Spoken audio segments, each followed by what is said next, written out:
Kapok mukapan, Nasdem serang Jokowi, langsung diganjar jatah menteri diganti Ketua Projo. Ditulis oleh Heru Subagia di siwar.com. Sebelum kita lanjut, jangan lupa subscribe dan nyalakan loncengnya agar Anda menjadi yang pertama mendapatkan informasi dari jurnal terupdate.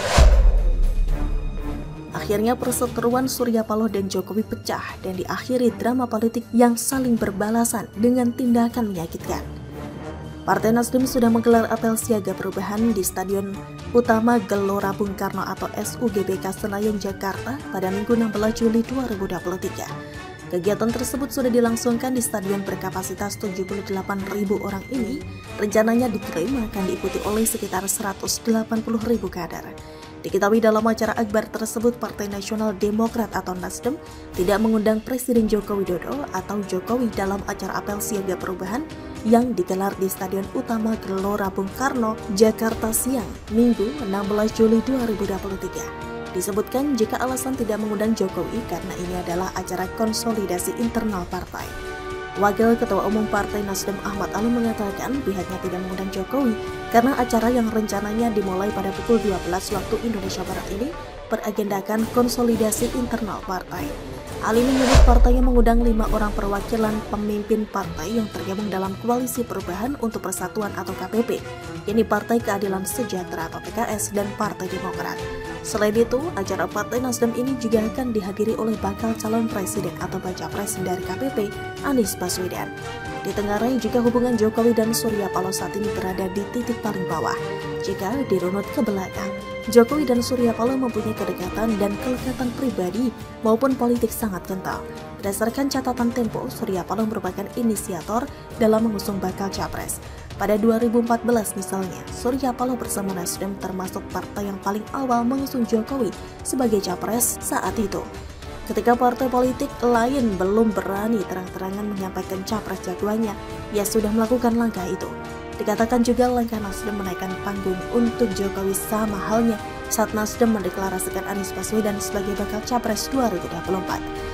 Portofolio politik pencapresan sangat jelas dengan mengusung Anies Baswedan sebagai cawapres 2024. Nasdem menjadi parpol pertama yang mendeklarasikan Anies, yang disusul Partai Keadilan Sejahtera atau PKS dan Partai Demokrat. Akibat pencapresan Anies Baswedan oleh Nasdem, hubungan Jokowi dan Surya Paloh retak. Tindakan Surya Paloh dianggap oleh Jokowi sebagai bagian aksi boikot atau pembangkangan terhadap Jokowi. Anies Baswedan adalah capres yang tidak diinginkan oleh Jokowi dan sekutunya. Anies Baswedan akan menjadi bumerang dan bom waktu bagi Jokowi untuk kelangsungan ekosistem politik Jokowi dan juga keluarganya 5-10 tahun mendatang. Profil Anies Baswedan sangat berbeda dan diantarkan jika Anies Baswedan sangat anti Jokowi dan dianggapnya Anies Baswedan sebagai antitesisnya Jokowi. Saat keretakan hubungan Jokowi dan Surya Paloh terjadi, Ketua Umum Partai Nasdem Surya Paloh mengungkit masa lalunya. Ketua Nasdem tersebut bercerita dan beberkan alasan mengapa pihaknya mendukung Jokowi di Pilpres 2014 silam. Menurut Surya Paloh, memilih Jokowi pada pemilu tahun 2014 dengan seluruh kekuatan dan energi yang kita miliki, dukung Presiden Jokowi kala itu untuk menjadi presiden di negeri ini. Kemudian disampaikan Ketua Umum Partai Nasdem itu bahwa dukungan itu dilakukan karena keyakinan dan gagasan yang dimiliki antara Jokowi dan Nasdem. Surya Paloh memberikan dukungan secara totalitas karena mempunyai keyakinan dengan konsepsi dan gagasan pemikiran yang sama dengan apa yang kita miliki. Kekecewaan Surya Paloh akhirnya meledak. Apa yang dilihat dan juga diharapkan Surya Paloh tidak terjadi saat ini. Adigung revolusi mental yang menjadi slogan Jokowi ternyata gagal dijalankan. Menurut Paloh, Indonesia merupakan negara kaya dan memiliki luas negara sangat besar, jumlah penduduk yang banyak, hingga konstruktur tanah yang subur. Namun dengan semua potensi tersebut, Indonesia masih belum dapat menjadi negara maju karena tidak adanya revolusi mental. Dalam isi pidato Surya Paloh di GBK 16 Juli 2023, pikiran gerakan perubahan yang juga sejalan dengan apa yang pernah dikonstatir oleh Presiden Jokowi untuk melaksanakan revolusi mental adalah sebenarnya identik dengan misi gerakan perubahan kami, senafas, sebangun, sejalan. Ujar Paloh dalam pidatonya di apel siaga perubahan Partai Nasdem di Stadion Utama Gelora Bung Karno atau GBK Jakarta Pusat, Ahad 16 Juli 2023. Bagi Surya Paloh merasakan kekecewaan mendalam atas pencapaian gagasan revolusi mental. Menurut Surya Paloh sangat disayangkan, sayang 1000 kali sayang Harapan belum menjadi kenyataan. Apa yang harus berani yang kita nyatakan menjelang 78 tahun kemerdekaan bangsa yang kita miliki. Marahnya dan rasa ketidakpercayaan Surya Paloh akhirnya dibayar lunas oleh Jokowi. Kementerian jatah milik Nasdem yang sempat vakum akibat Menteri Nasdem dinyatakan terlibat korupsi diberikan bukan untuk kader Nasdem, melainkan ketua relawan Jokowi. Akhirnya, hari ini Nasdem kehilangan pos strategis di kementerian.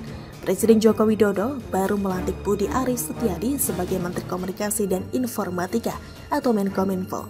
Jokowi memasang Budi Ari menggantikan Johnny Gerard Plate yang dicopot dari jabatannya setelah ditangkap oleh Kejaksaan Agung karena diduga terlibat kasus korupsi proyek pengadaan Tower Base Transceiver Station atau BTS 4G Bakti.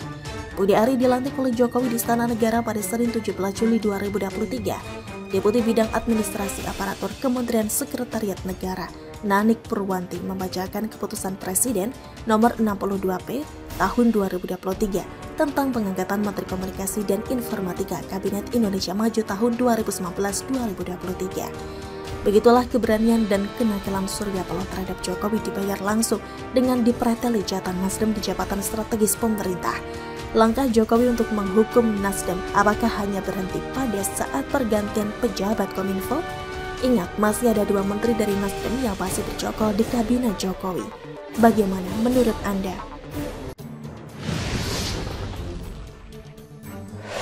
Dua event bentrok, Aris kena batunya, ditulis oleh syardedisiwar.com. Sebelum kita lanjut, jangan lupa subscribe dan nyalakan loncengnya agar Anda menjadi yang pertama mendapatkan informasi dari jurnal terupdate. Hari ini tanggal 16 Juli ada 2 event yang saling bertabrakan, yaitu acara apel siaga perubahan yang digelar Nasdem dan pertandingan antara Persija dengan Bayangkara FC. 2 event ini sekiranya digelar di GBK. Tapi karena keduluan Nasdem, maka Persija harus memindahkan markasnya di Stadion Patriot Candrabaga di Kota Bekasi. Beberapa hari lalu ada berita yang mengatakan supporter Persija Jakarta mengungkapkan rasa sakit hati kepada Anies Baswedan, Sandiaga Uno, dan Partai Nasdem. Jackmania dikabarkan mengancam akan memberikan hukuman kepada Anies saat Pilpres 2024. Alasannya GBK itu adalah kandang yang mampu menciptakan atmosfer menakutkan bagi lawannya. Jackmania seperti kena prank setelah Persija gagal bermarkas di JIS. Pentolan Jackmania Tanah Abang, Denny Permana, mengaku sangat kecewa. Kalau SU GBK dibiarkan untuk acara Nasdem yang bakal dihadiri Anies, ini bakal jadi senjata makan tuan bagi Anies, kata Denny Permana. Dia mengungkit lagi janji Anies saat kampanye Pilgub DKI. Dia dan Sandiaga berjanji akan membangun stadion pengganti Stadion Lebak Bulus. Tapi faktanya setelah JIS selesai, malah banyak masalah yang membuatnya tidak layak dan tidak sesuai standar. Belum lagi harga sewa yang dikabarkan jauh lebih mahal daripada GBK. Tapi baru-baru ini, Ketua Umum The Jackmania Diki Sumarno membantah pihaknya akan memberikan hukuman kepada Anies di Pilpres 2024. Statement di atas bukan berasal dari pengurus pusat The Jackmania. Mungkin maksud mereka adalah mereka tidak mau ikutan soal politik dalam polemik JIS. Tapi menurut saya, secara tidak langsung Anies tidak menepati janji kepada pendukung Persija.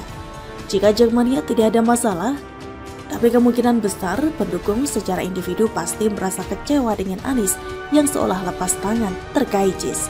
Wajar kalau misalnya sebagian merasa kecewa seolah Anies hanya membangun JIS untuk kepentingan politik pribadinya, bukan murni 100% untuk mendukung Persija.